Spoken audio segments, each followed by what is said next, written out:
Hi guys, in this video I'm gonna show you how you can reset FL Studio to default settings. It's quite easy. Like, just here you need to head over to help tab. Here you'll see the option like this one, which is diagnostics. Just open that up, and if you look at here, this is an option called reset FL Studio settings. So just click on that, and here click on start, click on yes, and yeah, there you go. You can see that the FL Studio settings has been reset. But in case the option is not visible in your case, you can follow the next method.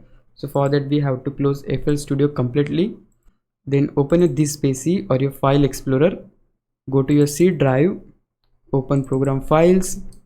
You will see the folder called image line, so open that up. Now get into this folder, click on start, and here you have the folder called FL Studio 2025.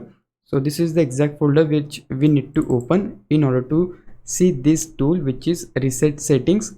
So we have to double click on that, and yeah, this is the same pop-up which we saw earlier.